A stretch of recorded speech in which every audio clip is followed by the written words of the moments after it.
2020 to jest absolutnie szalony rok. Nawet świat sportu odczuł, jak przepotężnym zjawiskiem jest to, co się dzieje. Gracze musieliśmy wycofać ze studia do domów, niektórzy komentatorzy nawet z domów musieli komentować, ale nie tylko poza rozgrywkami, ale również to, co dzieje się w ligach.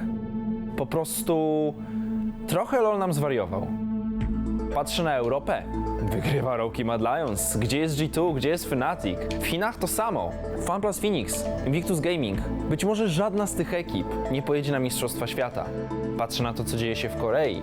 T1 zaczyna sezon bardzo chwiejnie, a na szczycie przez cały 2020 Summer Dragon, Nexi, Damwon Gaming to też raczej te trochę młodsze ekipy. Historia, która wydaje mi się w 2020 jest najciekawszą, zaczęła się już w 2019. Na początku swojej drogi w europejskich rozgrywkach 2.16. Zdecydowanie najgorsza drużyna ligi. 4 splity później, pierwsze miejsce i gwarantowane miejsce na Mistrzostwach Świata. Jak to często bywa we franczyzie, pojawiają się obawy dotyczące tego, jak będą wyglądać te składy, jak będą wyglądać niektóre z tych organizacji. Te obawy odczuwaliśmy względem Rogue. Jesteśmy EU. Poszli po skład, wobec którego niemalże wszyscy mieli wątpliwości. Na topie Profit, na pewno jedna z jaśniejszych przestrzeni tego składu. W lesie Kikis, gwiazda, dookoła której tworzyli całą tę ekipę. Na midzie już jednak trochę mniej pewnie, bo Senkax, wobec którego europejscy fani mieli bardzo dużo wątpliwości, no i ten botlane. Hikyu i Wadi to na pewno nie byli gracze, którzy cieszyli się dużym zaufaniem.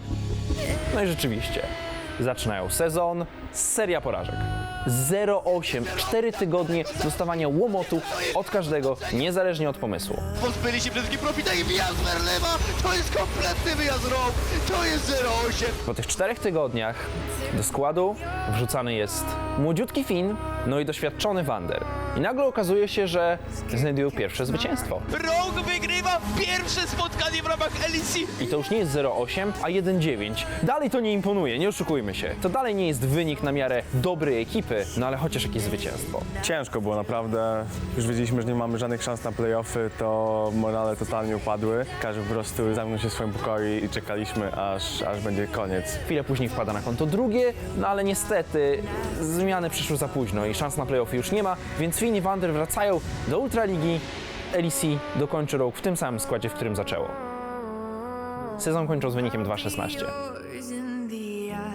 W międzyczasie w Ultralidze mamy przełom. Pojawia się ekipa, której skład powala na kolana. Something fresh, so brand new. Something you can't handle. Rogue Sports Club. Like a candle. Na górnej alejce młody, dość hypowany Finn. Chodzi bardzo głęboko, Finn jest również zagrany Ultimate od Galio Shutdown! W lesie Inspired, niesamowicie utalentowany i jakże głodny tytułu, którego nie udało się uzyskać w poprzednim sezonie. Inspired rozszarpał go!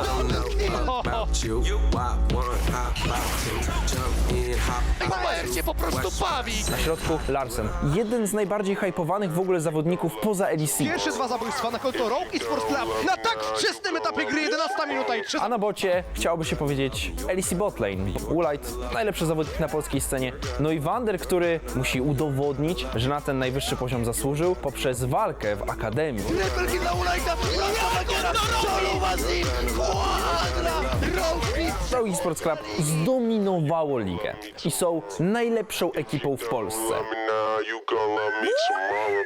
Mówi się o tym, że być może są jedną z najlepszych, jeżeli nie faworytem, do wygrania EU Masters.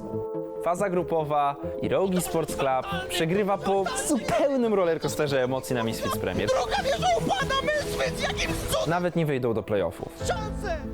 ale dostają drugą szansę. Drugą, jakże ważną szansę, bo cała piątka wchodzi do leca. Nie jest to jeszcze w pełni uformowany scenariusz. Finn dzieli miejsce z Profitem, przynajmniej w czystej teorii, a Woolite dzieli miejsce z Hikyu. Również jakoś tam dzielą się treningami. Mimo wszystko wynik jest dużo lepszy. Kończą sezon z całkiem przyzwoitą ilością zwycięstw, 7-11. I Rogue dostaje się do playoffów. Mimo wielu wątpliwości, Splice rzucone na łopatki. Rogue kompletnie rozprawia się z rywalem. Rogue pokonuje Splice, węż rozdeptany! Zaczynają się pojawiać oczekiwania. pojawiła się seria na szalkę, a w niej to nieszczęśliwe zagranie Larsena. Rogue próbuje to po prostu Odwołany skończyć. posiadania swojego ultimata, czy nie będzie mógł lecieć i po prostu wszystkich zaoszadować. Przydałoby się skończyć. Ten błąd kosztował Rogue wszystko, bo kolejna mapa już widać było, że nie jest tym samym, zabrakło polotu. Ostatecznie lato 2019 formacja może uznać za udane. Wchodzimy więc w 2020 z pompą. Rogue wymieniał Lighta na Hansamę, jednego z najlepszych europejskich strzelców. I wiosna, mimo bardzo dużej obietnicy, jaką dał 2019 pod sam koniec, nie była idealną.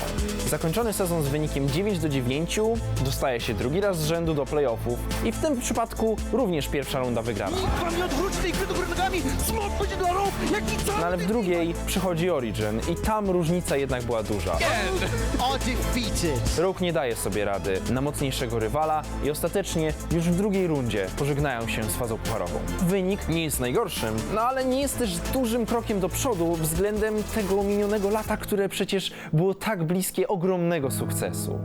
No więc wchodząc w lato, to oczekiwania wygasają. I przestajemy myśleć o Rogue jako ekipie, która potencjalnie mogła znaleźć się w czołówce LEC, no do topowych miejsc nie wejdzie. Jakże się wszyscy myliliśmy. Bo Rogue to zupełnie inna drużyna.